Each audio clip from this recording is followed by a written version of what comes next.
You know, Right. you're a racist, I'm a racist, everybody's a racist. This word gets overused. It hardly has any meaning anymore. But this is a classic case of the pot calling the kettle black. Mrs. Bill Clinton is a recipient of the Margaret Sanger Award. As you know, the founder of Planned Parenthood, she was a eugenist who supported the extermination of the black race. She called the black race a weed. She embraces that award. She embraces the support of an organization, Planned Parenthood, that kills more black babies than any other race. This is a party, the Democrat Party, that stood in the way of the Civil Rights Act of 1964, that stood in the way of Lincoln trying to free the slaves, that embraced and endorsed and voted for Senator Robert Byrd, a former Klansman. They welcomed him into the party, as they did George Wallace, who stood in the schoolhouse door and said, segregation today, segregation tomorrow, segregation forever. So her party has a history of racism, and so I'm not going to sit up here and be lectured by Mrs. Bill Clinton about who's a racist or who is not. But Democrats don't want you to remember about Robert Byrd. They try to sweep that under the rug and want you to try to forget. The longest-serving Democratic senator ever. Don't bring up Robert Byrd.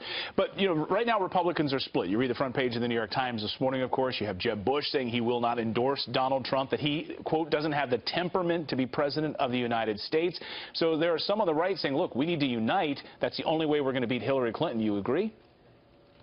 Oh, wholeheartedly. Look, the circular firing squad has to stop. I've been telling people, hold your fire for now. Let's let the smoke clear and take an assessment of where we're at right now.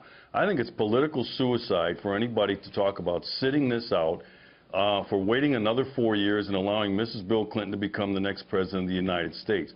When I hear crazy talk like running another candidate or writing somebody else's name in, that's tantamount to playing Russian roulette with a semi-automatic handgun. How smart is that? It's time for people to realize that Donald Trump, like him or not, connected with more voters than any other candidates. I say, don't get upset with Donald Trump. Get upset with your candidate who could not connect with the voters to win this nomination. I think in time, look, Donald Trump is going to have to convince people to vote for him. That's his job. I'm not telling anybody to get on board. You can do what you want with your vote. But to sit up there at this point now and let raw emotion, and that's what Jeb Bush was doing, raw emotion, and anybody else saying never Trump is going to have to pivot and start saying, and it might be a hard, bitter pill for some people to swallow, but they're going to have to start saying never Mrs. Bill Clinton.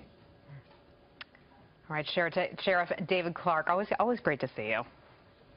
Coming out of Wisconsin this morning. Russian roulette with a semi-automatic. That is my new favorite phrase ever. I'm going to steal it and not give you credit. Thanks a lot, Sheriff. You're very welcome.